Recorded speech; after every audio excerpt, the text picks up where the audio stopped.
മൂന്നാം സങ്കീർത്തനം. കർത്താവേ, എൻ്റെ ശത്രുക്കൾ അസംഖ്യമാണ്, അനേകർ എന്നെ എതിർക്കുന്നു. ദൈവം അവനെ സഹായിക്കുകയില്ല എന്നു പലരും എന്നെക്കുറിച്ച് പറയുന്നു. കർത്താവേ, അങ്ങാണ് എൻ്റെ രക്ഷാകവചവും എൻ്റെ മഹത്വവും.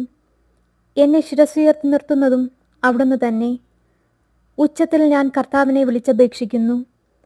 തൻ്റെ വിശുദ്ധ പർവ്വതത്തിൽ നിന്ന് അവിടുന്ന് എനിക്ക് ഉത്തരം അരുളുന്നു.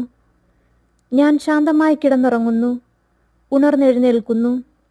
എന്തെന്നാൽ ഞാൻ കർത്താവിൻ്റെ കരങ്ങളിലാണ്. എനിക്കെതിരെ പാളയമടിച്ചിരുന്ന 10,000 ഞാൻ ഭയപ്പെടുകയില്ല.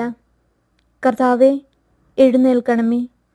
എൻ്റെ ദൈവമേ, എന്നെ രക്ഷിക്കണമേ. അങ്ങെൻ്റെ ശത്രുക്കളുടെ ചെകിട്ടത്തടിച്ചു, ദുഷ്ടരുടെ പല്ലുകളെ അങ്ങ് തകർത്തു. വിമോചനം കർത്താവിൽ നിന്നാണ്. അവിടുത്തെ അനുഗ്രഹം അങ്ങയുടെ ജനത്തിന്മേൽ ഉണ്ടാകുമാറാകട്ടെ. 4-ാം സങ്കീർത്തനം. എനിക്ക് നീതി നടത്തിത്തരുന്ന ദൈവമേ, ഞാൻ വിളിച്ചപേക്ഷിക്കുമ്പോൾ എനിക്കുത്തരം അരുളണമേ. ഞെരുക്കത്തിൽ എനിക്ക് അങ്ങ് അഭയം അരുളി. കാരുണ്യപൂർവ്വം എൻ്റെ പ്രാർത്ഥന കേൾക്കണമേ. മാനവരെ, എത്രനാൾ നിങ്ങൾ എൻ്റെ അഭിമാനത്തിന് ക്ഷതമേൽപ്പിക്കും?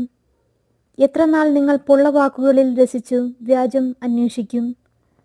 കർത്താവ് നീതിമാന്മാരെ തനിക്കായി തിരഞ്ഞെടുത്തിരിക്കുന്നുവെന്ന് അറിഞ്ഞുകൊള്ളുവിൻ.